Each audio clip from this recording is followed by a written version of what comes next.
전미예수님, 네, 이제 성체 두 번째 시간입니다. 삼위일체, 이제 거의 이제 막바지인데, 삼위일체만 이해하면, 우리 이 과정은 이제 거의 끝난다고 볼 수 있죠. 근데 삼위일체가 이제 쉽지 않다고 생각하시는 분이 있는데, 엄청 쉬워요. 그냥 모든 관계가 다 삼위일체인 거죠. 관계는 이제 몇 사람이 맺는 거예요? 두 사람이 맞는 거죠. 그쵸? A하고 B하고.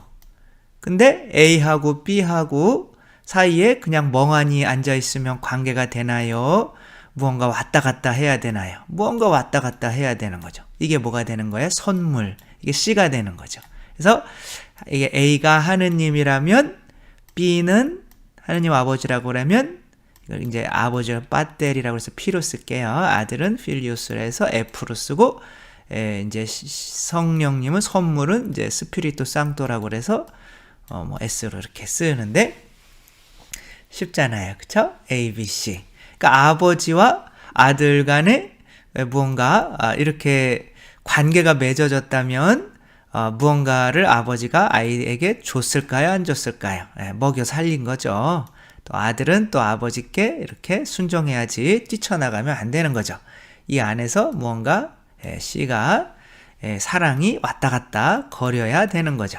그래서 이위일체는 있을 수 없고 삼위일체만 있는 거죠. 모든 관계는 다 삼위일체인 거죠. 그거 생각하시면 쉽죠. 그 오앤리 단편소설에 이제 남편이 시계 팔아서 아내에게 뭘 줬어요? 이제 머리빗.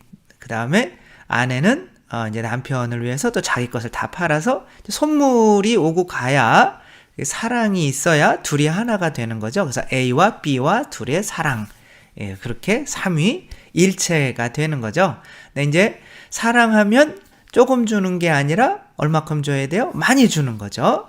근데 이제 하느님께서는 사랑 자체이시기 때문에 또 상대에게 조금 줄까요? 생명을 줄까요? 생명을 주시는 거죠. 그러니까 다 주시는 거죠.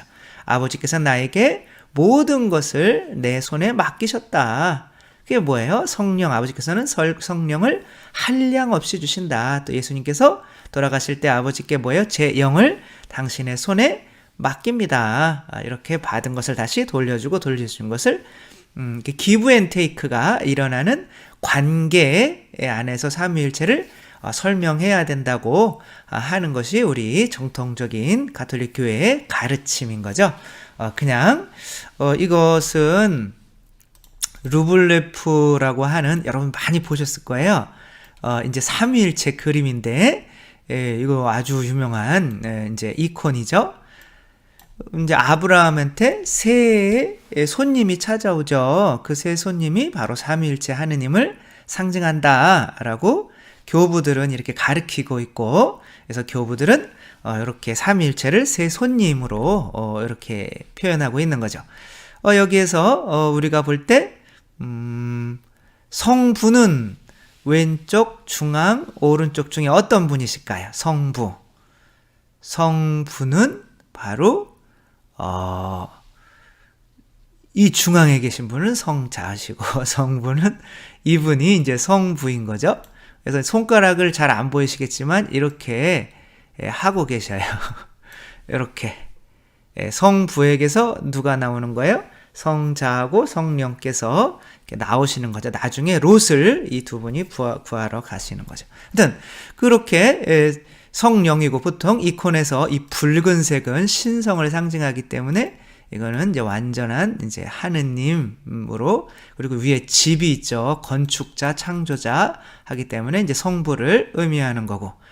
그러면은 성자는 이 빨간 게 무슨 뭐라고요? 신성, 파란 게 인성을 합쳐지신, 그리고 당신이 또 이렇게 손가락 두 개로 이러고 있죠? 이게 인성과 신성이 결합된 거죠. 그리고 뒤에 뭐가 있어요? 나무, 생명나무이죠. 그쵸? 생명나무, 또 인간을 의미하기도 하고, 아무튼 이렇게 성자. 그 다음에 이분은 성령. 이게 지금 비둘기 날개 모양이에요. 그래서 이렇게 비둘기가 이렇게 또 날개를 한쪽으로 이렇게 하면 비둘기가 나와야 되는데 도대체 정체가 없는 애가 나오네요. 아무튼 이렇게 성령님을 의미하는 거고, 이 뒤에는 산인지 뭔지 이렇게 아무튼 성령님을 상징하는 게 있는 거죠. 여기 그림이 잘 그려진 게 요 이제 성작인 거죠. 이 성작과 이 큰 것과 이게 구조가 지금 같게 돼 있어요. 아무튼 이런 식으로 옛날에는 이콘으로 교리를 가르쳤죠. 그러나 이제 교의적으로는 이거는 이제 삼신론이 되는 거죠. 이단인 거예요. 근데 그렇지만 이제 그림으로 표현하고 어떤 설명을 하려고 하면 이제 괜찮아요. 괜찮겠지만 뭐 이게 딱 삼위일체다 이렇게 얘기를 해버리면 삼신론이 돼버리는 거죠. 왜? 지금 우리 눈에 신이 몇 분이에요? 세 분인 거죠. 그러면은 한 분 하느님이어야 되는데 지금 세 분이 된 거죠. 그러면 안 되는 거예요. 이 안에서는 관계가 일어나지 않아요. 그렇죠? 만약에 아버지께서 성령님을 가지고 계셨다면 성자를 통해서 아드님께 성령님을 보내고, 그러면 아버님은 비워지시고 성령이 옮겨주실 때는 성령이 가득 찼지만 또 아드님께 주실 때는 또 비고, 이런 이렇게 기브 앤 테이크, 주고받음의 관계가 일어나야 되는 거죠. 그래서 우리 눈에는 하느님이 한 분만 보여야 돼요. 그래서 이렇게 세 분이 보이게 되면 성부, 성자, 성령, 우리 눈에는 참 이해하기 쉽지만 이게 삼신론인 거죠. 그러니까 신이 세 명이라는 거예요. 우리는 하느님은 한 분이어야 되는 거예요. 그래서 한 분만 보여야 돼. 그래서 아버지를 좀 보여주십시오 라고 하는 빌립보한테 왜 아버지 보여달라고 그랬냐, 너 아직도 나 모르겠냐, 아버지께서 내 안에 계시고 내가 아버지 안에 있는 거고, 그래서 나를 보는 것이 곧 아버지를 보는 거다, 이게 삼위일체지, 이렇게 세 분이 이렇게 따로따로 이렇게 나타나시면 안 돼요. 그거는 이제 신학적으로는 이단입니다.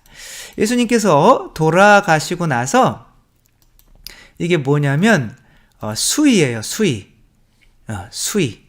수위에 예수님께서 사라지셨죠. 근데 이 예수님의 무덤을 덮을 때 쌌던 이 수위에는 예수님의 모습이 어떻게 돼 있어요? 이렇게 새겨져 있죠. 이게 손이고, 이렇게 새겨져 있고, 이게 몸이고, 요게 이제 잘 보이지는 않지만, 요것을 그 옛날 카메라 필름의 네거티브처럼 찍으면, 네거티브로 만들어버리면 이렇게 선명하게 나오게 됩니다. 그래서 예수님의 얼굴도 우리가 대충 어느 정도는 짐작을 할 수가 있게 되고, 예수님께서 어떻게 사망하셨는지도 제대로 알게 되죠.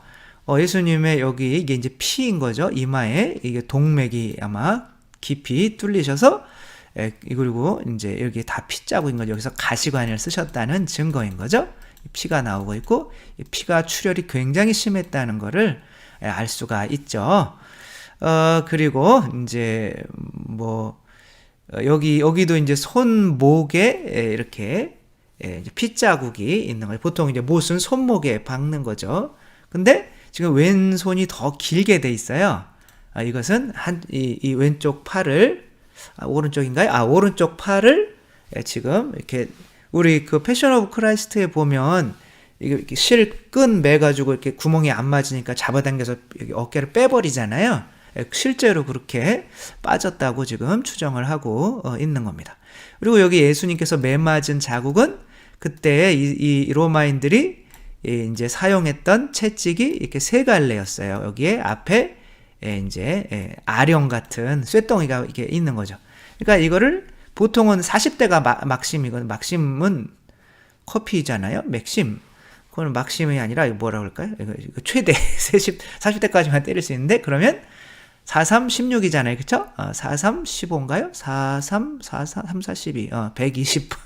그래서 여기 이제 상처를 앞뒤로 이게 팔다리 다 나 있어요.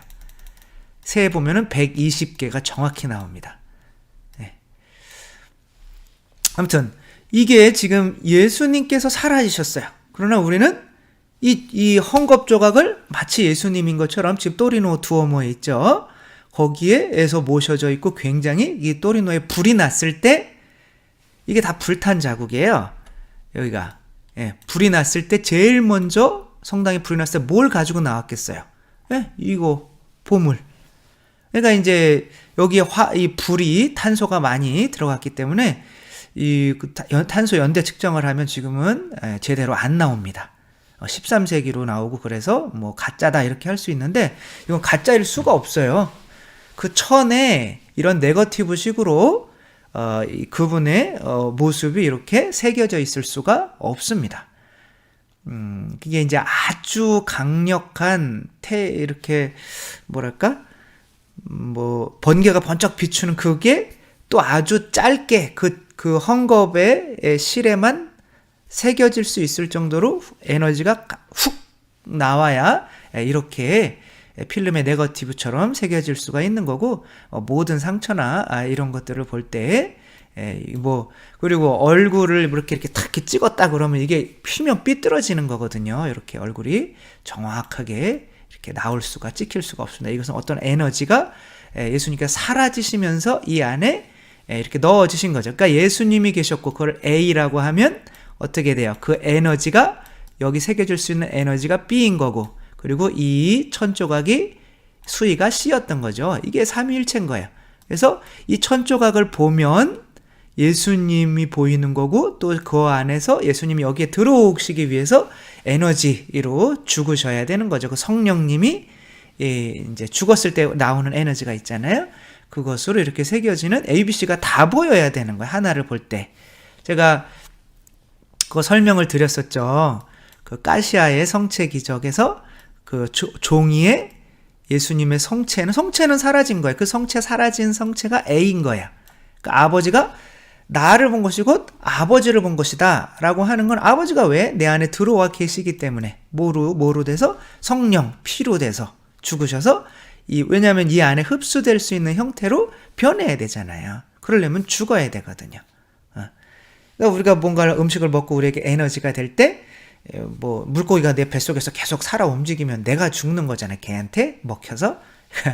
내 안에 들어오려면 죽어야 되는 거죠. 그게 이제 B로 변화돼서 이제 C 안으로 들어오는 거죠. 근데 C만 보면 이 안에서 A도 보이고 B도 당연히 보일 수가 있어야 되는 거죠. 이게 삼위일체지. 세 분이 이렇게 동시에 보일 수 있다면 이제 이거는 뭐 내재적 삼위일체, 그러니까 시간과 공간이 없는 상태에서의 삼위일체는 아닌 거죠. 그러니까 동시에 이 시간상으로 동시에 세 분이 이렇게 확 나타나면 그럴 수는 없다는 거예요. 왜냐하면 그러려면 신성이 세 개가 되어야 되는데 하느님의 본성은, 하느님을 하느님으로 만드는 본성은 하나이어야만 하는 거죠.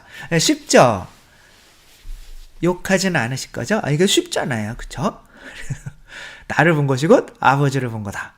이런 삼위일체가 모든 관계에 하느님께서 인간과 맺으시려고 하고, 또 인간이 하느님을 모신 인간이 또 다른 사람과 맺어야 되는 모든 관계에 어떻게 보면 모델이고 그렇게 되는 거죠. 그래서 삼위일체를 이해해야만 내가 어떻게 상대의 심장 안으로 들어가고 또 상대가 또 어떻게 내 심장 안으로 들어오게 할 수 있는지를 이해할 수가 있어서 사랑이라는 거를 할 수가 있게 되는 거죠.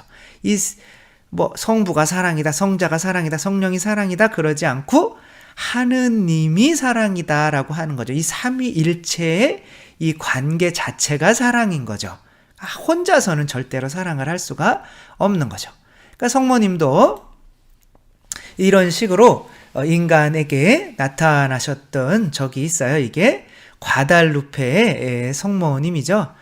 이제 성모 성지가 뭐 10개 이하인 것 같아요. 전 세계적으로 공인받은 게. 근데 이제 성모님께서 이게 첫 번째 성모 발현이었고, 당시에는 1531년이죠. 12월 21일에 처음으로 발현을 하셨는데, 후안 디에고라고 하는 지금의 멕시코시티 이쪽에 있어요. 거기에 이제 과달루페라고 하는 곳에서 발현을 하셨죠. 그래서 이러한 모습으로 성모님께서 이제 후안 디에고가 막 미사하러 가고 있었는지 교리하러 가고 있었는지, 근데 그때는 스페인이 이제 멕시코를 침공해서 멕시코 사람들을 이제 많이 이제 원주민들을 죽이고 이들을 막 성당 짓는 데도 쓰고, 멕시코 시티 성당 두오모 앞에 가보시면 그 앞에 유리로 된 일정한 곳이 있어요. 그 밑에 해골들이 많이 있어요. 그러니까 이 스페인 사람들이 이 사람들 원주민들을 성당 짓게 만들고 다 죽여서 성당 앞마당에 막 묻어버린 거라고 하더라고요. 이게 천주교를 믿어도 그렇게 믿으면 안 되는 거죠. 정말 하느님께서 이렇게 하실까라는 거를 항상 물어보고 그대로 해야지. 이건 뭐 자기 마음대로 그러면서 믿어라 그러니까 믿었겠어요? 아무도 안 믿었겠어요? 아무도 안 믿었어요. 그래서 처음 스페인이 지배하고 한 10년 동안은 그리스도교, 원주민 그리스도교 신자가 거의 생기지를 않았었는데 그 중에서 생겼던 이제 한 명인 거죠. 이 이름이 이제 디에고인 거고, 이제 후안, 이 후안이 이제 요한이란 뜻인데, 요한, 나중에 아마 세례명이나 그렇게 되겠죠? 그래서 이 양반이 이제 성당으로 가고 있는데, 성모님이 이렇게 딱 나타난 거예요. 그래가지고, 너 거기 그쪽에 가가지고 과달루페 내가 나타난 이곳에 성당 하나 세우라고 주교님한테 좀 말씀 좀 드려라. 그랬더니 깜짝이야. 그리고 이제 주교님한테 갔더니 주교님이 이 원주민의 말을 믿으실까요? 안 믿으실까요? 안 믿겠죠. 아니 자기한테도 안 나타나는데. 그래가지고 이제 너 그러면은 가서 그 증거를 가져와라. 했더니 이제 후안디에고 이제 겁나는 거예요. 이거 잘못 이런 거에 휘둘렸다가는 이거 뭐 교회에서도 쫓겨날 것 같아서 도망 다니지만 성모님이 또 나타나시죠. 어딜 도망가려고 그러냐. 그래서 이거 뭐 증거를 가져오랍니다. 그러니까 내가 증거 주면 될 거 아니요. 그러면서 이 장미꽃을 이게 이제 그때는 아메리카에 장미꽃이 없었어요. 유일하게 그 주교님이 스페인의 장미꽃을 가져와서 심었고 때는 겨울이라 당연히 장미꽃이 필 때는 아니었던 거죠. 이 옷은 뭐냐면 틸마라고 하는데 이 선인장으로 만든 섬유예요. 길게가 잘 입으면 한 15년. 굉장히 얼키설키 설기가 이제 좀 별로 안 좋은 옛날에 500년 전이니까 얼마나 안 좋았겠어요? 그래서 이제 가지고 이렇게 그래서 꽃들을 이 틸마에다가 이 망토에다가 가지고 이제 주교님한테 갔죠. 그러니까 주교님한테 갔더니 그리고 이렇게 펼쳐 놓는 거예요. 주교님 이 장미꽃을 성모님께서 이렇게 주라고 줬습니다. 그랬더니 주교님이 깜짝 놀라는 거예요. 아니 그 선인장 그 옷에 그 발현하셨던 성모님이 그대로 찍혀 있는 거죠. 이거는 뭐 가서 보시면 되겠지만 지금 500년이 지났는데도 정말 색깔이 선명해요. 그래서 도대체 어떻게 이렇게 색깔이 안 변하냐라고 뭐 노벨 물리학상 탄 사람들 뭐 이런 사람들이랑 다 같이 조사를 해봤는데 바로 그 재료가 이 세상에 존재하지 않는 아직까지 못 찾았대요. 무슨 재료인지. 그리고 어떻게 그렇게 설기가 엉성한 그런 옷에 이렇게 정교한 그림이 그려질 수 있는지도 설명이 안 되고 밑바탕을 그림으로 이제 그린 붓자국이나 연필자국이나 이런 것도 없습니다. 한 번에 이렇게 새겨진 거예요. 이게 뭐랄까 아까 이것과 좀 비슷하죠. 예수님께서 이걸 이제 예수님 수의에 새겨주신 것처럼 마치 성모님께서 당신 자신을 후안디에고의 망토 안으로 당신 자신을 넣으신 거, 들여보내신 거죠. 당신 자신을 넣으셨더니, 들여보냈더니, 그러니까 후안디에고는 자기 안에 성모님을 모시기 위해서 어떻게 해야 돼요? 그분의 뜻에 뭐 해야 돼요? 순종해야 되는 거죠. 그래서 예수님께서는 내 계명에 순종하는 이는 내 안에 머문다 이렇게 말씀을 하시죠. 그러니까 성체로 그분이 우리 안에 들어오시면서 우리가 또 그분 안에 머물기 위해서는 그분의 뜻을 따르면 되는 거죠. 그렇죠? 그러니까 그분의 뜻을 그분이 내 안에 들어오신 성체로 예수님께서 내 안에 들어오시는 것도 죽음이고 내가 그분의 뜻을 따르기 위해서 내 자신을 죽이는 것도 십자가에 못 박는 것도 죽음이고 그래서 삼위일체는 내가 상대방에게 내 자신을 내어주기 위해서 서로 죽는 거예요. 번갈아 가면서.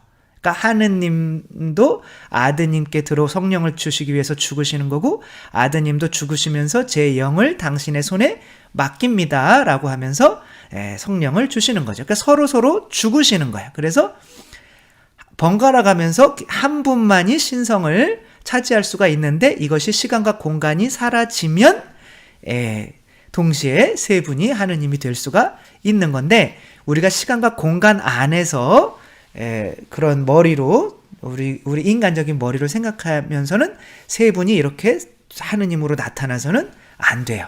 이 세상에서는. 이렇게 지금 후안디에고와 지금 어떻게 보면 성모님과의 관계인 거잖아요. 관계인데 후안디에고가 성모님이 후안디에고 안으로 들어오신 거죠. 그 후안디에고가 순종하며 성모님 안으로 들어간 거죠. 정말 성모님 안에는 후안디에고가 있을까요? 근래에 이렇게 이제 어디죠? 나사에서 일하시는 분인가요? 그분이 성모님 눈을 이렇게 확대하다 보니까 거기에 후안디에고가 이렇게 눈에 비친 모습이 이렇게 있습니다.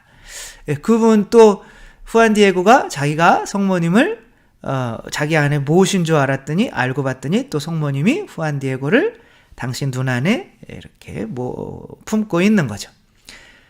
그런 것도 있는데 좀 더 신기한 거 보여드릴게요. 이 성모님을 뉘이면 어떻게 되냐면 멕시코 지도의 일부분이 이렇게 됩니다. 뭐에 맞춰서 누이냐면 여기에 이제 꽃, 지금은 잘 보이지 않지만 8개의 꽃잎 모양들이 있어요. 이 꽃잎 모양들을, 이게 이제 봉우리, 그러면 이 봉우리라는 말과 이 꽃이라는 말과 말이 같대요. 그때 지방어로는. 그리고 이 과달루페라고 다 설명드릴 수는 없는데, 이 과달루페라고 하는 게 이제 스페인의 과달루페 성지가 있어요. 루카 성인이 조각한 성모상이 있는 곳인데, 거기에서 스페인이 이제 콜룸부스에게 네가 한번 가라. 그래서 거기 과달루페라는 곳에서 이 신대륙이 어떻게 보면 발견되기 시작한 건데, 그 과달루페, 당신 이름을 뭐라고 그럴까요? 그랬더니 과달루페라고 그래 라고 했는데, 그 과달루페가 원주민 사람들이 듣기에는 달을 밟은 여인 혹은 뱀을 밟은 여인, 그런 뜻이라고 합니다. 근데 그 과달루페우 그렇게 되는 건데, 이제 이 사람이 스페인에서 온 주교이기 때문에 스페인 말로 그럼 과달루페 성모님이 여기 발견하신 거구나 라고 하는데, 실제로는 뱀을 밟은 여인인 거죠. 뱀이 뭐예요? 우리 자아죠, 그렇죠? 우리가 어떻게 구원받을 수 있는지를. 근데 여기 지도로 이렇게 이 산들을 맞춰서 이렇게 뉘어보니까 지도가 정확히 되는데, 여기에 다른 데는 다 이 이파리가 8개인데 여기에만 이파리가 4개예요. 그리고 바로 이 자리가 성모님께서 발현하신 자리고, 성당을 세우라고 하신 자리고, 지금 누가 있는 자리예요? 그 주교님과 지금 후안디에고가 있는 자리가 이 자리인 겁니다. 성모님께서 과달루페 안으로 들어오신 것 같지만 사실 성모님 안에 후안디에고가 들어가 있는 거죠. 아버지께서 내 안에 계시고 내가 아버지께서 아버지 안에 있는 것을 믿지 못하겠느냐. 그러면 성모님은, 그럼 여기에 성전을 세우라고 한 거는 예수님과 관련되는 거죠. 작은 성전을 세워라. 성모님은 예수님과 어떠한 관계일까요? 성모님은 이제 땅이죠. 땅을 상징하고 있는 이 누런 옷은, 성모님은 이제 땅을 상징하고 있고, 이게 지금 달을 밟고 하늘을 입고 있는 우리로 얘기하자면 요한묵시록 12장. 근데 그 스페인 그 원주민들이 보기에는 이것이 달을 밟은, 그때 달의 신이 있거든요. 여러분 멜 깁슨이 감독한 아포칼립스라고 하는 영화 한번 보세요. 이제 스페인이 거기를 점령하기 전에 이때 사람들이 달의 신에다가, 달은 이제 농사랑 관련이 있거든요. 그러니까 사람들의 이제 심장을 꺼내서 바치고 머리를 잘라서 이렇게 사람을 제물로 바치는 이런 예식들이 달의 신에 의해서 농사가 잘 되기 위해서 행해졌어요. 근데 그 달의 신이 지금 이제 그 사람들이 볼 때는, 우리가 볼 때는 요한복음 16장 태양을 등지고 달을 밟고 있는 성모님을 상징하는 건데, 그 사람들이 볼 때는 이 달의, 자기들이 믿었던 달의 신으로 보이는 거예요. 그러니까 그동안 10년 동안 한 100명도 세례를 안 받았다면, 그 이후 10년 동안은 이 과달루페의 성모님이 발현하신 10년 동안은 700만 명이, 그러니까 다 받는다고 생각하시면 돼요. 그래서 지금 남미가 가톨릭이 된 게 과달루페 성모님 덕분입니다. 어떻게 보면 그 사람들 남미에 가보면 예수님 상은 없어도 성모님, 이 과달루페 상은 다 있어요. 사람들 문신할 때도 뭐 다른 거 안 합니다. 등에다가 막 깡패들도 과달루페 성모님 문신 다 하고 다닙니다. 아무튼 인기 1위예요. 그리고 과달루페 성지가 로마나 예루살렘보다 더 많은 관광객이 아니라 성지 순례에 하시는 분들이 찾는 세계 1위의 성지입니다. 그러니까 여러분들은 또 한번 가보시면 좋겠죠? 그 성모님 눈 안에는 또 어떤 것들이 있냐면, 이런 또 다른 쪽 눈에는 무릎 꿇고 있는, 아마 이게 거기 이제 지금 이 사람이 지금 모자를 쓴 이런 게 지금 옷을 하고 있는 게 지금 후안 디에고 같고, 이 주교님과 뭐 번역관 뭐 이런 그 주교님을 지금 이렇게 얼굴 모양을 해서 그때의 그 초상화가 있을 거 아니에요? 그 맞춰보면 정확히 그 주교님의 얼굴과 일치한다고 합니다. 이거 지금 눈을 크게 확대한 거예요. 그 성모님 눈을. 아무튼 성모님 눈 안에는 지금 이러한 장면, 이게 지금 어떻게 보면 그 15년 밖에 이게 15년 길어야 이 망토가, 선인장이 망토잖아요. 15년밖에 안 되네. 지금 500년이 지났는데도 이렇게 돼 있고, 이것 때문에 많은 사람들이 가톨릭으로 가고 있기 때문에 여기에다가 염산을 뿌려서 없애려고 했는데 지금 염산이 없어지고 있어요. 여기에 지금 이렇게 좀 말라가고 있는 게 이제 사람들이 뿌렸던 염산입니다. 염산을 뿌려도 안 돼서 사람들이 어떻게 했냐면 이제 민족주의자들인 거죠. 국수주의자들인 거죠. 폭탄으로 터뜨렸습니다. 이게 이제 성모님 앞에 있었던 십자가예요. 그 열 때문에 이렇게 십자가가 휘어졌습니다. 근데 성모님은 멀쩡합니다. 왜 멀쩡할까요? 그 안에 하느님께서 계시기 때문에 그런 거죠. 이 성모님을 요즘 다 근래에 또 과학이 발전하면서 하는 건데, 지금 이제 그때 별자리를 알아보려면 컴퓨터에 그냥 날짜하고 그 장소만 놓으면 그냥 자동적으로 컴퓨터가 그 옛날로 가서 그때의 별자리가 떠요. 근데 성모님의 망토에 이렇게 별들이 찍혀 있죠. 이게 별거 아닌 것 같았는데 나중에 맞춰보니까 그때 성모님께서 발현하실 때의 별자리와 정확히 일치하는 거예요. 달, 태양. 저는 이게 놀랬던 게, 이게 지금 이게 뭐 밤낮을 의미하기도 하는데, 이거 왠지 지금 예수님을 잉태하고 계신, 이거 이제 까만 천이 지금 이렇게 뭐냐면, 그때 그 원주민들 동네에서는 사람을 잉태하게 되면 이렇게 까만 천으로 나는 잉태한 여자다라고 이렇게 표시를 하고 다니는 거예요. 아무튼 성모님이 이렇게 예수님을 잉태하고 계시다면, 이것은 분명히 그 계약의 궤 있잖아요. 계약의 궤. 성모님 호칭 기도에 계약의 궤여 저희를 위하여 빌어주소서, 그런 내용이 있거든요. 그러니까 계약의 궤가 있으면 계약의 궤를 덮는, 계약의 궤 안에 십계명 예수님이 잉태되어 계신 거죠. 그럼 그것을 덮는, 나중에 속죄판이라기도 하는데 그 뚜껑이 있어야 되잖아요. 저는 그걸 성령님으로 상징을 한다고 봤거든요. 그래서 그 어떻게 보면 그 뚜껑인 거죠. 좀 해면 이상하고. 그럼 그 위에 뭐가 내려요? 당연히 이제 빛나는 구름이 내리겠죠. 그러면 저는 이렇게 생각하지 않고, 그렇다면 이게 등 뒤에 그런 빛이 있으니 그 위에는 당연히 구름이 내려야겠네. 그리고 딱 봤는데, 이게 그 겉에는 구름 모양이더라고요. 성전에 구름으로 이렇게 나중에 내리잖아요. 그쵸? 그래서 깜짝 놀랐어요. 이건 뭐, 정말, 이건 사람이 그려도 이런 신학적인 것을 들어가게 그릴 수는 없겠다라고 생각하고, 굉장히, 이제, 저도 이제 굉장히 요거에 빠져 있는 홀릭인데, 중요한 것은 어떻게 돼요? 그러니까, 지금 성모님과, 성모님과, 후안디에고가 삼위일체가 됐죠. 삼위일체가 되면 하느님 삼위일체는 뭐에 힘이 있어요? 창조의 힘이 있겠죠. 창조의 힘이 있는데 그 창조의 힘을 통해서 이 두 분이 삼위일체가 형성이 되면 누군가가 새로 태어나더라 이거예요. 누가 새로 태어났어요? 새로운 믿음으로 거기에 성전을 쳐야 되는 주교님인 거죠. 주교님이 새로 태어나더라 이거예요. 그러니까 새로 태어나려면 누군가가 새로 태어나려면 혼자 무성생식을 그거는 이제 아메바나 이런 애들이 하는 거지만 인간이라고 하면 남자와 여자가 당연히 있어야겠죠.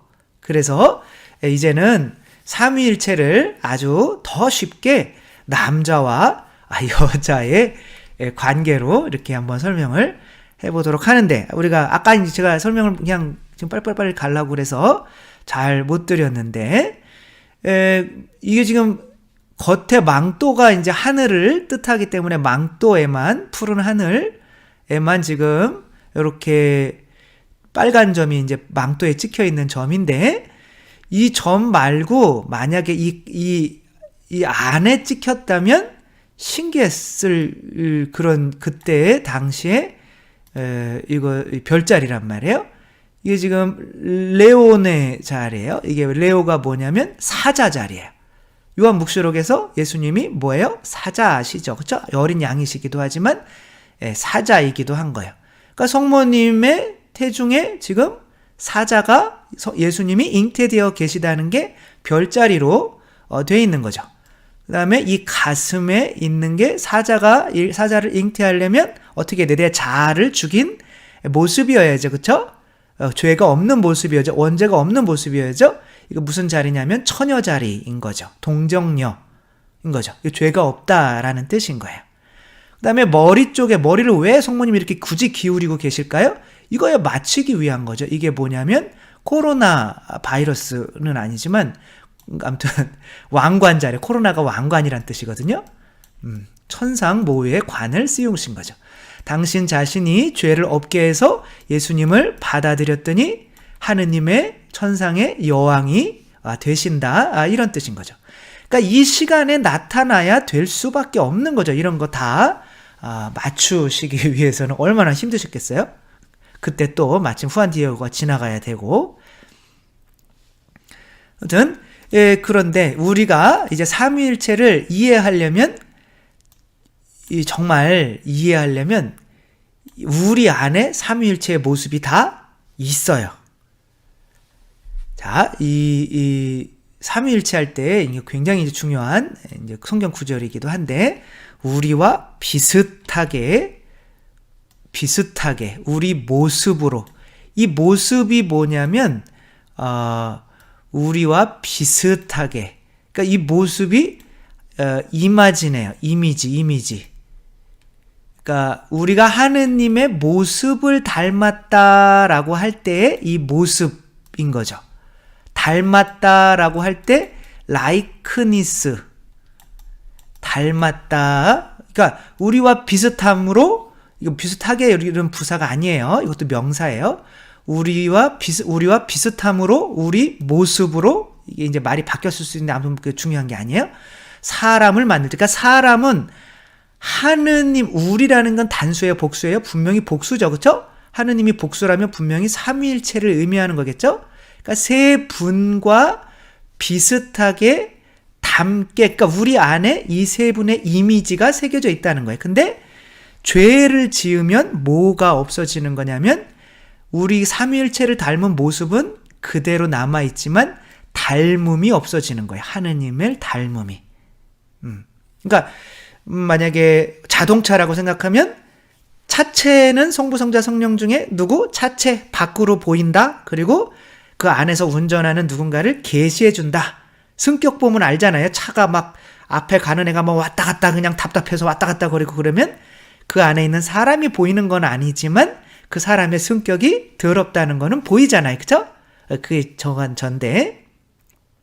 그래가지고, 그러니까 그 계시, 예수님이 겉으로 아버지를, 나를 본 것이 곧 아버지를 본 것이다. 그러니까 차체의 그 차를 보면은 바로 자를 의미하겠죠. 하느님의 아버지의 계시인 거죠. 그 다음에 그거를 계시하게 하는 힘은 뭐예요? 엔진. 그것은 이제 성령인 거죠. 힘이 있어야 계시를 할 거 아니에요? 움직여야 하지 뭐 맨날 이렇게 어린이처럼 안 움직이는 자동차에 앉아서 이렇게 하면 아버지가 밖으로 드러나지가 않겠죠? 이게 운전자는 그럼 보이지는 않지만 누구겠어요? 그 안에 탄 아버지가 되는 거죠. 그래서 예수님은 아버지 뜻대로만 말하고 아버지 뜻대로만 행동하는 거죠. 그러니까 예수님을 보면 곧 아버지를 보는 거죠. 그렇게 되려면 이 차체가 지 뜻이 있어야 돼요? 죽어야 돼요? 죽어야 되는 거죠. 그러니까 우리들도 예수 그리스도의 계시, 그러니까 예수 그리스도께서 뭐로? 성체로, 이게 성령이죠? 우리 안으로 들어오시면 이제 나의 운전자가 되니까 이제 내 뜻이 아니라 예수 그리스도의 뜻만이 이루어지게 활동을 움직인다면 내가 곧 뭐가 되는 거예요? 예수 그리스도와 나와의 성령을 통한 삼위일체가 되는 거죠. 그래서 교리서에서는 삼위일체가 가장 잘 우리에게 나타나는 신비가 어디서 나타났냐라고 할 때는 성체 성사 신비 안에서 가장 잘 나타난다고 이렇게 말하고 있습니다. 특히 성체 성사 안에서 삼위일체이신 하느님의 친교의 신비, 하느님이 어떻게 성령을 통하여 친교 맺는지, 이게 삼위일체잖아요. 친교, 관계란 말이에요. 관계. 삼위일체 관계가 가장 잘 나타나는 게 성체 성사라는 거예요. 어쨌거나 우리 안에는 분명히 세 분 삼위일체의 어떠한 모습이 들어가 있을 거란 말이에요. 그러니까 우리 안에서도 한번 따져볼 수가 있는 거죠. 우리가 뭐가 있어요? 어떻게 돼 있어요? 몸, 머리, 마음, 심장으로 돼 있죠. 근데 마음이 사실 가장 깊은 거죠.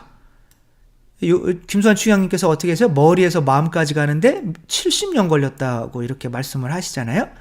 저는 진짜 700년이 걸려도 한번 가봤으면 좋겠어요. 근데 정말 쉽지 않은 거죠. 여기까지 들어가기가. 근데 일단은 중요한 것은 몸인 거죠. 이 몸이 어떻게 해요? 머리를 잘 따라주려면 뭐가 힘을 줘야 돼요? 마음이 힘을 줘야 되는 거죠. 우리 몸과 머리와 마음은 하나인데요. 천만의 말씀입니다. 여러분, 이 각자가 달라요. 각자가 자유가 있단 말이에요. 몸도 몸에 자유가 있고, 머리도 머리에 자유가 있고, 마음도 마음에 자유가 있고. 머리와 마음은 하나 아닌가요? 근데 요즘에 최근에 심장학, 마음이 심장에 있다고 그러거든요. 그래서 마음을 뭐라고, 심장이 이렇게 생겼잖아요. 그쵸? 생겼다고 그냥 해주세요. 하트. 그래서 이렇게 하트인 거죠. 근데 머리로는, 내가 결혼을 했어요. 근데 저 오빠 좋아하면 안 돼. 근데 마음은 쿵쾅쿵쾅 지 혼자 뛸 수가 있죠. 그럼 마음이 오히려, 내가 마음이 이렇게 뛰니까 저 사람을 좋아해야 되는구나. 그럼 저 사람을 어떻게 좋아하지? 오히려 마음이 조정을 할 수가 있어요. 머리가 심장이 뛰어라 안 뛰어라 조정을 할 수가 있을까요? 없어요. 심장 그만 뛰어라? 그렇게 안 된단 말이에요. 그렇지만 머리가 쓸데없는 생각을 많이 하다 보면 심장이 막 걱정 근심이 나쁜 감정이 많이 들면 심장이 어떻게 돼요? 안 좋게 꼭 눈을 저기다 찍어요. 이상하게. 아무튼 마음이 이렇게 뛸 수 있다는 거죠. 그쵸? 그리고 몸은 머리가 말하는 대로 말을 잘 듣나요? 제 지금 입도 지금 말을 잘 안 듣잖아요? 그러니까, 머리는 그만 술 먹고 이제 집에 가. 그렇지만 몸은 계속 먹고 있는 거죠. 그만 먹어. 살쪄. 그렇지만 또 몸은 또 요거까지만 먹고 뭐 계속 먹고 있는. 그러니까 서로 독립적이에요. 근데 이게 하나가 되려면 마음이 하나가 돼야 되는 거죠. 근데 우리 몸도 이렇게 몸이 일치하지 않으면 뭐 정신분열이나 왜냐면은 내 생각대로 안 되거든요. 정신분열이나 이런 거를 이렇게 할 수가 있는 거죠. 그러니까 우리 몸이 하나가 되려면 이 심장, 마음인 엔진이 작동을 해야 되는데 이 엔진이 작동하려면 뭐가 들어와야 돼요? 성령께서 들어오셔야 하는 거죠. 그러니까 성령께서 들어오시면 우리가 어떠한 감정이 일어날까요? 감사라는 감정이 일어나겠죠. 성령은 뭐예요? 하느님의 사랑인 거죠. 그렇죠? 그래서 미사 때 성령 예수님의 성체를 영하는 시간을 뭐라고 그러냐면 에우카리스티아 이렇게 한단 말이에요. 에우카리스티아. 끝까지 쓰고 말 테요. 네, 에우카리스티아. 이 에우카리스티아는 무슨 뜻이냐면 감사란 뜻이에요. 그러니까 미사 자체가 감사예요. 그러니까 미사를 하고 나면 반드시 내 안에서 뭐가 흘러넘쳐야 되는 거예요? 성령으로 감사. 감사가 흘러넘치면 누가 죽는 거예요? 자아가 죽는 거죠. 뱀이 이제 이 소가 내 안에 있는 소가 죽게. 얘는 뭐기 때문에? 불만족이기 때문에. 아담과 하와가 죄를 지을 때 항상 어떠한 감정으로 짓는 거예요? 불만족. 나는 왜 저거 따먹으면 안 돼? 나는 왜 저 가지면 안 돼? 내가 왜 하나님처럼 되면 안 돼? 뭐 이런 거죠. 불만족. 인데 이게 이제 그 김주환이라고 그분이 뭐 강연한 게 있는데 거기에 이제 이게 맨 위에 게 뭐냐면 호흡이에요. 호흡이고 이게 이제 심장의 어떤 막 박동, 막 불규칙하죠. 이게 이제 혈압도 막 이렇게 심장이 이렇게 뛰니까 혈압도 이렇게 뛰겠죠. 근데 어느 순간에 정말 편안하게 호흡도 하고 기도라고 그랬죠. 호흡이 그 다음에 이게 마음도 편안해지고 혈압도 좋아진단 말이에요. 어느 순간에 이게 어느 순간 이게 coherent state라고 하는데 이 순간이 어떤 순간이라면 감사 명상을 할 때 그렇대요. 내 안에 감사하다. 이렇게 어떤 사람이 감사할 때 얼굴이 다르죠? 원망할 때 얼굴이 다른 거죠? 그렇게 근데 그 안에 있는 것들도 다 달라진다는 거예요. 이 인간은 하느님의 성령을 받지 않고서는 우리가 몸 따로 머리 따로 마음 따로 놀 수밖에 없다는 거죠. 그래서 그렇게 감사. 그러니까 우리 안에도 어떻게 보면 삼위일체 하느님의 그런 게 있는데 인간은 피조물이기 때문에 하느님의 성령의 에너지가 기름이 있어야 운전할 때 에너지가 탈 거 아니에요? 그렇게 되는 거죠. 더 중요한 것은 하느님의 모습으로 사람을 만드시되 이제 하느님의 모습으로 사람을 만드셨어요. 사람이 우리 안에도 성부, 성자, 성령의 모습이 그래 어느 정도는 있어요. 근데 창조하시되 남자와 여자로 만드셨대요. 그러니까 남자와 여자의 관계 안에 하느님의 모습이 있다는 거예요? 없다는 거예요? 있다는 거죠. 사람을 만드시되 그러니까 남자의 모습으로 그를 여기서 사람이 그예요. 이제 원래 볼 찾아보면 한 사람 한 그를 만드시되 남자 여자로 그들을 만드셨다. 분명히 그 단수인데 여기에서는 그들 복수로 쓰고 있어요. 그러니까 남자와 여자가 한 몸이에요. 여러분 부부는 한 몸이에요. 달라요. 부부는 일심동체가 거의 안 되죠. 되는 경우가 거의 없죠. 그렇지만 그래도 부부는 하나라고 이렇게 이야기를 하잖아요. 그러니까 부부가 남녀가 정말 삼위일체의 사랑을 따르지 않으면 하나가 될 수가 없는 거죠. 그러니까 부부의 관계 안에 삼위일체의 이런 모습이 그리스도와 어떻게 돼요? 이거는 이제 독일의 어떤 신부님이 서품을 받으시고 첫 미사를 하실 때 찍히신 예수님이에요. 이제 촛불이 뒤에 있죠. 그러니까 예수님이 이제 어떻게 해요? 죽으셔야 되는 거죠. 그럼 이게 성령이라고 할 수 있죠? 그러면 사제에게 와서 나와 하나가 되는 거죠. 이게 이제 삼위일체의 원리인데 이것이 혼인의 신비와 같다는 거예요. 이게 교회의 아주 오래된 정통적인 가르침입니다. 여러분들은 하느님을 어떻게 아버지라고 하셔요? 하늘에 계신 우리 아버지, 하느님이 여러분을 낳으셨죠? 그러면 이단입니다. 하느님 아버지는 아들만 낳으셨어요. 그러니까 독생성자이죠. 우리가 하느님으로부터 났으면 태어날 때부터 본성상 뭐여야 돼요? 하느님이어야 되는 거죠. 태어날 때부터 하느님은 성자밖에 없는 거예요. 물론 또 성자가 또 태어났다고 하니까 또 뭐 그러면 뭐 성자 종속설이냐 뭐 뒤에 태어나 그런 얘기 하는 게 아니에요. 그쵸? 이거는 하느님은 시간이 없어요. 그러나 설명을 할 수가 없으니 이렇게 아버지로부터 제네라시오라고 하거든요. 낳았다. 아버지께서 아드님을 낳았다. 이렇게 얘기를 하는 거지. 그것을 시간상으로 얘기하는 게 아닙니다. 우리 인간 머리 안에 이해시키려고 어쩔 수 없이 그렇게 말씀을 하시는 거죠. 어쨌거나 하느님으로부터 난 분은 아버지밖에 뭔 소리예요? 하느님으로부터 난 분은 아드님밖에. 근데 우리가 어떻게 하느님을 아버지라고 해요? 세례 받았으니까 그냥 물만 뿌리면 그냥 하느님의 아들이 되는 걸까요? 어떠한 식으로 되는 거냐면 삼위일체 때문에 그렇게 아버지라고 부를 수가 있는 거예요. 그러니까 내가 예수님과의 어떠한 삼위일체 관계인지를 이해하지 못하면 내가 왜 하느님을 아버지라고 부르는지도 이해할 수가 없는 거죠. 근데 이것을 혼인관계로 이해해야만 된다고 교회는 가르치는 거예요. 여러분과 예수님은 어떠한 관계예요? 좋은 관계? 그런 거 말고요.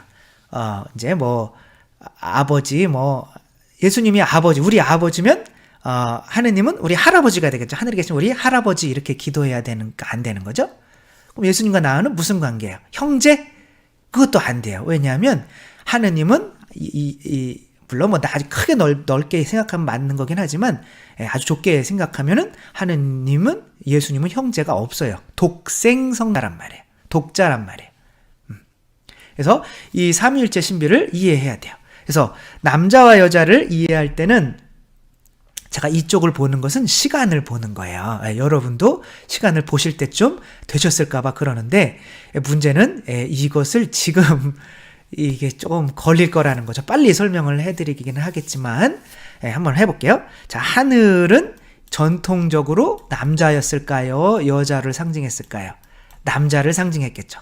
땅은 여자를 상징했겠죠. 그쵸? 이런 느낌인 거죠. 이 내리는 비는 성령을 상징. 이게 남자가 하느님 아버지라고 하면 father, 빠텔이라고 하면 이 여자는 필리우스. 이러니까 헷갈리는 거죠. 이게 얘는 없다고 생각하고 이제 빠텔, 아들, 성령은 스피리토 상토 성령인 거죠. 그 다음에 이게 자라나는 나무는 뭐라고 생각했을까요? 자녀인 거죠. 자녀. 그러니까 남자와 여자, 그러니까 왜 남자와 여자를 하냐면 창조 이야기를 하기 위해서.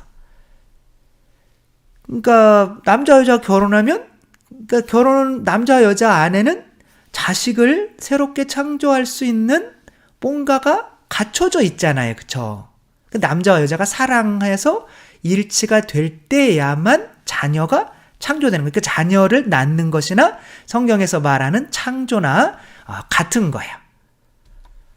그래서 이제 에페소서를 통해서 이 바오로 사도가 에페소에서 이 신비를 말씀하고 계시거든요. 한번 이렇게 해볼까요? 남자는 하늘에서 비를 내려줘야 되는 거죠. 아내를 위해서 밖에 나가서 죽도록 고생해서 피땀 흘려서 돈을 벌어다 줘야 되는 거죠. 그쵸? 그게 성령인 거죠. 남편 여러분, 그리스도께서 교회를 사랑하시고 교회를 위하여 당신 자신을 바치신 것처럼 아내를 사랑하시고, 그러니까 사랑이라는 거는 뭐예요? 자기 자신을 내어주는 거죠. 근데 자기 자신을 그냥 내어준다. 남편이 자, 내가 너를 위해서 이렇게 한다. 밖에 돈 안 벌어오고 그냥 나를 가져라. 이렇게 하면 나가라. 이렇게 얘기하겠죠. 돈을 벌어와라 차라리. 그래서 아내에게 필요한 이 자신은 지금 그 자신이 아니라 나에게 흡수될 수 있는 어떤 형태로 변화된 자신을 의미하는 거죠. 쉽게 얘기하면 월급인 거죠. 월급. 밖에 나가서 돈 벌어오는 걸, 이게 사실은 남편은 자기 자신을 주는 거예요. 생명을 주는 겁니다. 그렇게 사랑하라는 거죠. 근데 남자들이 월급 통장이 2개다. 만약에 이렇게 한다면 어떻게 하겠어요? 아내가 기분이 좋겠어요? 이혼하자고 그러겠어요? 이혼하자고. 만약에 막 100만 원 벌어서 10만 원만 갖다 준다. 그러면 남편을 사랑하기가 쉽지가 않겠죠. 이제 남편이 이제 다 준다. 모든 걸 다 내준다. 그럼 그때서야 아내는 남편을 사랑합니다. 그럼 남편에게 뭐 해야 돼요, 이제? 아내는. 계속 읽어보겠습니다. 요한복음. 이게 5장, 20, 몇 절이더라? 그게 중요한 게 아니죠. 찾아보면 다 나와요. 자, 아내는 주님께 순종하듯이 남편에게 이제는 뭐 해야 돼요? 순종해야 돼요. 예수님께서 아버지께 성령을 받고 그러니까 예수님께서 아버지께 순종하시기 때문에 아버지보다 작으신 분인가요? 아닌 거죠. 이것은 삼위일체가 되기 위해서 해야 되는 각자의 역할인 거죠. 아버지는 아들에게 생명을 주고 성령을 주시고 신성을 주시고, 아드님은 이제 아버지께 순종을 해야 다시 아버지께 그 성령을 돌려드리는 것이 되는 거죠. 그러니까 아버지께 순종하는 게 뭐예요? 죽어라 이거예요. 왜 죽어야 돼요? 우리를 낳아야 되니까. 자녀를 낳아야 되니까. 피 흘림 없이 창조되는 건 없잖아요. 그래서 남편은 아내의 머리입니다. 여기서 몸과 머리가 나와요. 바오로. 몸과 머리. 그러니까 남편이 집에서 머리일까요? 아내가 머리일까요? 머리여야 하죠. 지금은 남편들이 이사 갈 때 개를 꼭 안고 있다고 하죠. 자기는 버려도 개는 안 버리니까 아내가 자기 버리지 말라고 개를 이런 식으로 대면 안 되겠죠. 그래서 지금 이제 아무튼 가장은 어쨌거나 남편이죠. 또 컴퓨터 집어 던지고 막 또 그러시지 마시고, 머리는 하나여야 되는 거죠. 몸도 하나여야 되고. 그러니까 둘이 한 몸이 되려면 누군가는 머리 역할을 해야 되고 누군가는 몸의 역할을 해야 되는 거예요. 그러니까 엄마가 애들한테 니네 아빠 말 듣지 마. 아빠 바보야. 멍청이야. 이렇게 하면 둘의 관계는 이제 거기서 끝날 수밖에 없는 거죠. 여기에 가장은 아빠니까 이런 일 있을 때 아빠한테 물어볼게. 아빠한테 물어보고 아빠가 정하는 대로 하자. 엄마가 이렇게 하면 남편은 그 엄마 위해서 진짜 목숨 바칩니다.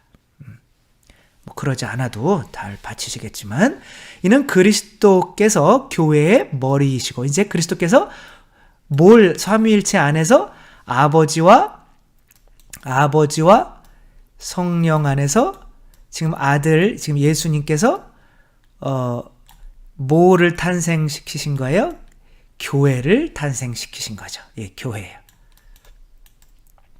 교회는 그러니까 누군 거예요? 아드님의 이제는 자녀라고 할 수 있는 거죠. 근데 자녀인데 이상하게 또 한 몸이 돼요. 그래서 그리스도께서 이제는 어떻게 되는 거예요? 교회 이렇게 삼위일체가 되는 거죠. 이해하시겠죠? 삼위일체가 이제 계속 이어져요. 이렇게. 다음번에는 안 보시겠다고 더 이상. 이거 쉬운 거예요. 요거 하나만 기억하면 돼요. 요거 마치 산 올라가는데 얼마 안 남았다고 하는 사람이랑 비슷한 것 같죠? 그래서 아드님과 우리가 성령, 이게 성체죠. 성체로 한 몸이 되는 거예요. 우리가 그러니까 예수님께 순명하여 내가 예수님이 우리를 사랑하신 것처럼 우리도 이웃을 사랑하면 그분과 한 몸이 되는 거죠. 그러니까 우리가 이게 예수님이 우리의 머리가 되시는 거고 우리가 그분의 이제 몸이 되는 거예요. 그러니까 아버지 입장에서 볼 때는 예수님께서 머리예요, 몸이에요? 몸인 거죠. 아버지가 머리이시고 머리가 명령하는 거잖아요. 그렇죠? 이해하시겠죠? 네, 그렇게 이는 그리스도께서 교회의 머리이시고 그 몸의 구원자이신 것과 같습니다. 그러니까 그리스도와 한 몸이 안 되면 우리는 구원을 받을 수가 없죠. 그러니까 그리스도를 머리로 모셔야 되는 거죠. 교회가 그리스도께 순종하듯이 아내도 모두 모든 일에서 남편에게 순종해야 합니다. 이건 그때나 그랬지 지금은 그럴 필요 없어요. 이런 게 아니에요. 내가 여자로 태어난 게 뭔 죄냐?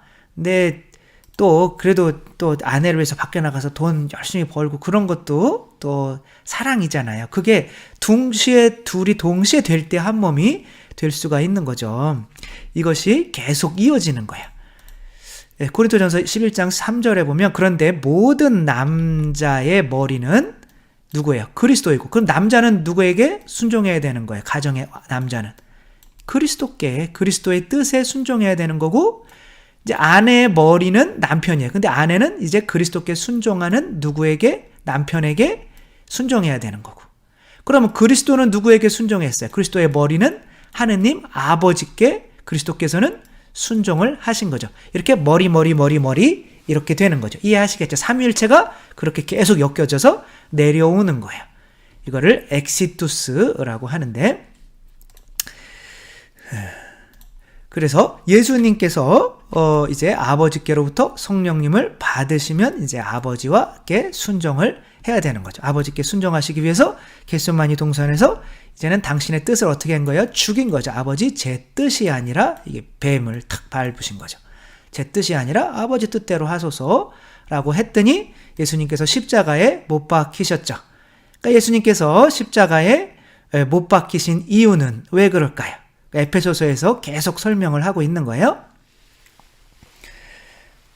이제 좀 어려워질 때 됐잖아요. 그쵸? 우리가 이 정도는 이제 이해할 수 있잖아요. 앞에 거를 다 들으셨으면 요거는 이제 쉬운 거예요. 그리스도께서 그렇게 하신 것은 교회를 당신의 말씀과 더불어 물로 씻어, 말씀과 물, 이게 뭐야? 성사죠. 성사. 말씀과 물로 깨끗이 하셔서 말씀의 전례, 성찬의 전례, 거룩하게 하시려는 것이었습니다. 누구만 거룩해요? 하느님만 거룩하죠. 근데 하느님처럼 우리를 만들기 위해서 우리 안에 들어오시는 거죠. 그게 삼위일체인 거죠. 아버지께서 성령으로 예수님 안에 들어가 사시는 거나 예수님께서 성체로 우리 안에 들어오시는 거나 같은 거예요. 진짜 본성적으로 우리 안에 들어오시는 거예요. 그러니까 내가 그래, 나는 뭐 하늘에 계신 우리 아버지 그러니까 나도 하느님이지 뭐. 이렇게 하실 수가 있겠지만, 나도 하느님이지 뭐. 그렇게 하실 수가 있겠지만, 내 안에 진짜, 근데 내가 무리를 걷는데, 아니, 근데 나는 인간이니까, 저분은 하느님이니까 걷지 나는 못 걸어. 라고 하잖아요. 근데, 내 안에도 진짜 하느님이 계시니까, 나도 걸을 수 있지 않을까? 랑 다른 거예요. 성체를 영하는 거랑 안 영하는 거랑은 다른 거예요. 실체적으로 하느님께서 진짜 우리 안에 들어오시는 겁니다. 아버지께서 성령을 통하여 진짜 아드님 안에 들어오시는 것과 같은 거죠.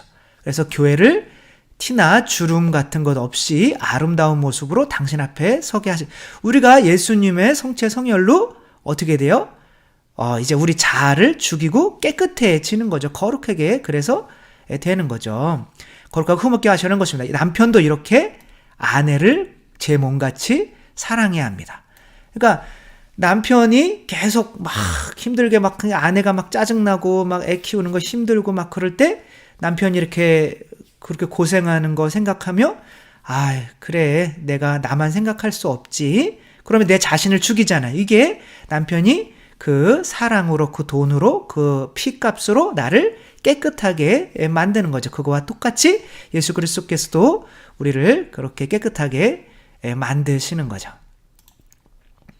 네, 예수님께서 십자가에서 그렇게 아버지께 순종을 하셨어요. 순종을 하셔서 돌아가시면서 뭐와 뭐를 흘리셨다고 그래요? 물과 피. 뭐부터 먼저 흘리셨을까요? 피부터 먼저 흘리셨습니다. 네, 피와 물 이렇게 얘기를 합니다. 피와 물. 요한복음 이거는 굉장히 상징적인 뜻인데요. 그러니까 피는 뭐를 우리가 성사 중에 특별히 뭐를 상징하겠어요? 성사 중에 특별히 세례를 상징했지. 세례, 또 죄를 씻어주는 뭐가 있겠어요? 고해성사도 의미할 수 있겠죠. 그 다음에 물은 뭐예요? 목마른 사람은 다 나에게 와서 마셔라. 내가 너희에게 생명의 물을 주겠다. 이 물은 뭐를 상징한다? 성령을 상징한다. 그러면 세례받고 성령을 또 물론 이 세례의 피도 성령님의 죄를 없애시는 힘을 의미하기도 해요. 그러나 이 성령은 좀 나누어서 뭐예요? 이제 예수님께서 들어오시기 위해서 내 안에 양수를 채우는 거죠. 잉태되려면 성모님 안에 예수님이 잉태되려면 말라 있으면 안 되겠죠. 이 배가. 그래서 성령으로 가득 차 있어야겠죠. 사람을 집 안에 초대하려면 청소를 해서 뱀이나 벌레나 이런 것들은 내보내야 되잖아요. 그리고 좀 의자도 갖다 놓고 먹을 것도 좀 차려놔야 될 거 아니에요? 이거를 뭐라 그러는 거예요? 견진이라고 하는 거죠. 예수님께서 진짜로 들어오실 때까지의 견진. 그리고 예수님이 이제 진짜로 내 안에 이 성령 안에 뭐가 있어요? 그 안에 씨가, 예수님의 씨가 있는 거예요. 그래서 성모님 안에 예수님이 영씨가 아니라 이게 씨라는 거죠. 성모님 안에 예수님이 뭐로 잉태되셔? 성령으로 잉태되는 거죠. 이렇게 잉태, 바로 이제 본 예수 그리스도 자신이 예수님 성모님 안에 들어가는 거, 이걸 우리 안에 들어오는 거, 이걸 뭐라고 그러는 거예요? 성체라고 하는 거죠. 물론 이 세 가지 성사만 견진이나 병자성사나 또 이것을 또 성체를 하기 위해서 또 성품 성사나 또 이것을 다 설명하는 혼인 성사나 이게 칠성사죠. 그렇죠? 그냥 예수님의 이 심장 안에서 성사가 솟아나온 거죠. 그래서 이 세례, 견진, 성체를 통해서 우리가 지금까지 한 거죠. 누가 태어난 거예요? 여러분들이 태어난 겁니다. 이게 뭐예요? 교회가 태어난 거죠. 하느님께서는 아담을 깊은 잠에 빠뜨리셨죠. 깊은 잠이라고 하는 것은 여기서 이제 히브리어로는 따르데마라고 하는데 이것은 그냥 잠을 의미하는 게 아니에요. 그냥 마약 먹고 누가 칼로 찔러도 안 아픈 상태인 거예요. 완전히 맛이 가서 죽은 거예요. 어떻게 보면 죽었지만 부활이 전제된 거죠. 여기서 뭐를 빼냈어요? 갈빗대 하나를 빼낸 거죠. 예수님께서도 옆구리를 찌르셨죠. 그 갈빗대로 하느님께서 누구를 만드셨어요? 하와를 만드셨죠. 그리고 이 둘이 뭐가 되는 거예요? 결국에는 부부가 되는 거죠. 하느님께서 두 번째 아담인 예수 그리스도를 깊은 잠에 빠뜨리시고 그 옆구리에서 뭐를 빼내셨어요? 갈빗뼈로 상징되는 성사라는 것을 빼내신 거죠. 이 성사는 분명히 당신께서 아드님에게 그 전에 이 위치가 너무 좀 그렇네요. 그렇지만 야하게 안 보셨으면 좋겠어요. 왜 정확히 여기로 가나 모르겠다. 아무튼 이렇게 성사를 주신 것. 이 성사, 이 성령을 주셨는데 아드님은 그것을 당신의 죽음을 통해서 이 성사로 봉헌을 하신 거죠. 그리고 그 아버지께서 그 성사를 통해서 뭐를 창조하시는 거예요? 두 번째 하와인 교회를 창조하시는 거예요. 그러니까 이 교회는 예수 그리스도의 모인 거예요. 우리 이 교회는 예수 그리스도와 뭐가 되는 거예요? 나중에 예수 그리스도로부터 태어나긴 했지만 자녀이기지만 또한 예수 그리스도의 적인 거죠. 신부인 거죠. 그래서 교회를 정통적으로 이게 가장 중요한, 그러니까 세례 받을 때 세례 받고 나면 우리의 정체성이 뭔지 알려줘야 되잖아요.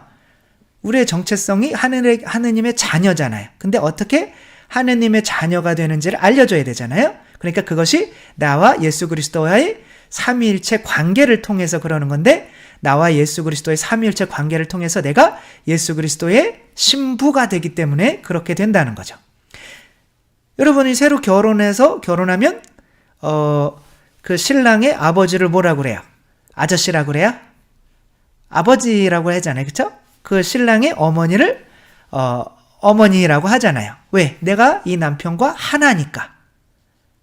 그러니까 내가 하느님을 아버지라고 부를 수 있는 건 아버지로부터 태어났기 때문에 그런 것이 아니라 삼위일체 하느님을 통해서 태어나긴 했지만 내가 예수 그리스도와 혼인했기 때문에 그런 거예요. 그러니까 하느님 아버지는 나의 뭐인 거예요? 시아버지인 거고, 성모님은 시어머니인 거예요. 성모님이 보통 그렇게 막대하면 안 돼요, 우리가. 그래서 이제 이 모든 성경, 그래서 창세기 1장 1절부터 요한묵시록 마지막까지 모든 것을 이제는 어떠한 시각으로 보아야 되냐면 교회와 그리스도와 교회의 혼인관계로 보아야 됩니다. 이건 제 말이 아니라 가톨릭 교회 교리서에 그렇게 해석하라고 나와 있어요. 그렇게 이제 모든 관계가 제가 이제 요거 끝나고 나면 이제 창세기를 시작할 거예요. 물론 지금처럼 매일 이렇게 할 수는 없겠지만 이제 바빠지니까 그래도 조금씩 하면서 더 자세하게 설명을 드리겠습니다. 그러니까 여기에서 이 신랑이 지금 누구 데려오라고 그래? 신랑 데려와라고 그러는데 신랑이 6명 있죠, 그렇죠? 지금 7번째 창조를 하는 이야기를 하는 거잖아요. 왜 느닷없이 신랑을 데려오라고 할까요? 영원한 물을 주는 참 신랑은 당신밖에 없기 때문에 그런 거죠. 그러니까 이 물은 뭘 상징할까요? 성령, 당신의 피란 말이야. 내가 너한테 진짜 피 줄 수 있는 참 신랑이야. 이렇게 얘기하는 거고, 이게 이제 이 교회의 상징인 거예요. 예수 그리스도를 만나기 전에 교회를 상징하는 거죠. 그냥 뭐 제가 이렇게 얘기하면은 다 꾸며내는 줄 알아요. 그래서 우리가 독서기도 이렇게 할 때 바치는 아구스티노스가 이렇게 그 장면 이렇게 설명을 한 걸 그냥 빠르게 읽어드릴게요. 한 여인이 왔다. 이 여인은 아직 의화되지, 아직 거룩하게 되지는 않았지만 의화되려고 하는 교회를 상징한다. 사마리아인들은 유다 민족에 속하지 않는 민족으로서 외국인이었다. 교회의 상징인 이 여인이 외국인이었다는 것은 깊은 뜻을 지니고, 이런 면에서 깊은 뜻을 지니고 있다. 교회 역시 유다인들에게는 외국인이었던 이방인들로 구성되었다. 예수님은 마실 물을, 이게 성령인 거죠. 나에게 와서 마셔라, 성령. 마실 물을 이제 청하고 또 마실 물을 주겠다고 약속하십니다. 주님은 무엇을 기대하는 사람처럼 결핍 상태를 표시하고 만족할 정도를 줄 의향이 있는 사람처럼 풍요를 약속하십니다. 예수님께서 말씀하십니다. 하느님께서 주시는 선물이 무엇인지, 선물 그러면 항상 뭐라고요? 성령. 내가 알았더라면 오히려 나에게 청했을 거다. 그래서 예수님은 그 여인에게 풍성한 음식과 성령을 충만함을 주시겠다고 제의하였지만 그 여인은 아직 깨닫지 못하고 있었다. 이제 우리가 예수님께서 우리에게 주시려고 하는 것은 이 칠성사를 의미하는 거죠. 칠성사를 통해서 그리스도와 한 몸이 되는 거죠. 일일이 다 설명드리기는 뭐하지만, 그래서 이제 에페소서는 이렇게 끝맺고 있는 거죠. 그러므로 남자는 아버지와 어머니를 떠나 아내와 결합하여 둘이 한 몸이 된다. 삼위일체가 한 몸이 되는 거죠. 삼위일체는 뭐예요? 세 분이시지만 한 몸이 되는 거죠. 하나가 되는 거고 한 하느님이 되는 거죠. 이는 큰 신비입니다. 그러나 나는 그리스도와 교회를 두고 이를 말합니다. 그리스도와 교회와 삼위일체 신비와 같다는 거예요. 그래서 삼위일체 신비를 이해하지 못하면 진짜 아무것도 이해하지 못하게 되는 것과 같은 거죠. 교회는 바로 그리스도의 하느님의 삼위일체 신비 안에서 태어나는 교회의 자녀인 거죠. 이렇게 여기서 자녀는 지금 이게 끌어안고 있는 자매님이 누구냐면 막달레나, 마리아 막달레나. 내 아버지시여 너희 아버지께 가니까 나 붙잡지 마. 이제 너 아버지 이제 됐어. 내가 아버지께 가서 너 또 계속 살려야 되니까, 성령 얻어와야 되니까 일단은 가야 돼. 그러니까 좀만 기다려. 뭐 이런 식으로. 그러니까 엄마가 자녀에게 돈 주려면 자녀에게만 계속 있어야 돼요. 남편한테 돈 뜯어와야 돼요. 남편한테 돈을, 뜯는 건 좀 그렇지만 받아오기 위해서 남편에게 가야 되는 거지. 그래서 붙잡지 마. 나 지금 아버지께 아직 안 갔어. 이제 내가 지금 너 지금 나은 상태야. 이제 너 키우려면 또 성령 받아와야 돼. 그게 예수님 승천의 의미인 거죠. 물론 이 태어나는 순서는 성모님 요한이 이제 교회를 상징하고 교회를 통해서 태어나는 막달레나를 상징하는데, 우선은 요거만 여기 예수님께서 이렇게 태어난다고 보면 돼요. 자, 오늘은 시간이 어마어마하게 지났으니, 그러니까 교회가, 그러니까 여러분이 그리스도의 신부라는 것만 알면 돼요. 그게 삼위일체 그리스도의 신부이기 때문에, 그분이 내 머리이기 때문에 나는 그분께 순종하는 몸이고, 그렇게 해야만 그분과 한 몸이 되기 때문에 구원받는다. 삼위일체의 신비에 참여한다. 하느님 본성에 참여한다. 그렇게 생각하시면 돼요. 마지막으로 항상 마지막이 이렇게 길죠. 무슨 초등학교 조회하는 교장선생님 훈화 말씀 같죠. 그렇죠? 마지막은 엄청 많잖아요. 항상 교회는, 이게 796거, 교회는 흠없는 어린 양의 흠없는 신부이다. 이거 교회의 가르침이에요. 그리스도께서는 이 신부를 사랑하셔서 거룩하게 어떻게 하는 거예요? 우리 안에 들어와 사시면 우리가 거룩해지는 거죠. 그렇게 영원한 계약은 다음번에 하도록 하겠습니다. 통해 결합하시고 자신의 몸처럼 끊임없이 돌보아 주신다. 머리로서는 자신을 신랑, 이거 안 보이시죠? 신랑이라 부르고 몸으로서는 자신을 신부, 몸으로서는 교회가 자신을 신부라고 하고 여러분들은 그리스도의 뭐다? 신부다. 교회는 하나예요. 교회는 하나이기 때문에 뭐 신랑이 뭐 여럿일 수가 없는 거예요. 그것도 나중에 시간 되면 하도록 하겠습니다. 그러나 교회는 우리 구원을 위해 그리스도께서 자신을 온전히 어떻게 하심으로써 태어났다? 내어주심으로써 태어났다. 이게 예수님의 십자가를 의미하는 거예요. 이 전적인 헌신 내어줌은 특히 성체 성사를 세움에서 예비되고 십자가 위에서 실현되었다. 그러니까 교회가 어디서 태어났냐라고 물을 때는 여러분은 십자가라고 대답하셔야 돼요. 뭐 성령 강림 이런 거 아닙니다. 성령 강림은 물론 뭐 그렇기는 하지만 우리가 이제 이 신학을 좀 배우셨으면 이제 교회가 태어난 건 예수 그리스도의 십자가에서 태어났다고, 우리의 구원을 위해 그리스도께서 자신을 온전히 내어주심으로써 태어났다. 이 전적인 현식은 특별히 성체성사를 세우면서 예비되고 십자가 위에서 태어난 거예요. 그 기원, 그 교회의 기원, 그 교회의 시작과 성장은 십자가에 못 박히시고 창해지신 예수님의 옆구리에서 흘러나온 피와 물로 상징된다. 그러니까 그 예수님의 옆구리에서 피어나온 이 갈비뼈죠. 아담의 갈비뼈로 그 교회가 탄생하고 그 교회가 성장하게 되는 거죠. 십자가에서 잠드신 그리스도의 옆구리에서 온 교회에 놀라운 성사가, 이 피와 물이 뭐라고요? 성사라고요. 제가 꾸며내는 얘기 아니죠? 이거 교회의 가르침입니다. 예수 그리스도의 옆구리에서 성사가 나오고 그 성사를 통해서 우리가 새로 태어나고 성장하는 거예요. 하와가 잠든 아담의 옆구리에서 틀렸죠. 아담의 옆구리에서 만들어졌듯이 교회도 꿰뚫린 그리스도의 돌아가신 그리스도의 꿰뚫린 심장에서 교회가 태어난 겁니다. 교회는 어디서 태어났다고? 예수 그리스도의 십자가, 예수 그리스도의 옆구리에서. 그 예수 그리스도를 아버지께서, 삼위일체 아버지께서 예수 그리스도를 아담으로 죽이시고 거기에서 갈비뼈를 빼내서, 그 성사를 빼내서 교회라는 여러분들을 만드신 겁니다. 그러니까 여러분들은 그리스도와 한 몸이 되기 때문에 그 하늘에 계신 아버지를 내 아버지 그리스도의 신부기 때문에, 시아버지 이렇게 부르진 않잖아요. 시아버지 이러고서 이러진 않잖아요. 그러니까 아버지라고 부르잖아요. 성모님 우리 난 적이 없어요. 그렇지만 예수 그리스도와 우리가 혼인했기 때문에 그분의 어머니를 내 어머니라 부를 수가 있는 겁니다. 이제부터는 주님의 기도할 때 하늘에 계신 우리 아버지 할 때, 내가 그리스도와 한 몸이기 때문에, 그리스도의 신부이기 때문에 하느님을 아버지, 성모님을 어머니라 부를 수 있는 거구나 라는 거를 또 느끼면서 또 이 삼위일체 신비에 깊이 젖어보시기 바랍니다. 주님께서 여러분과 함께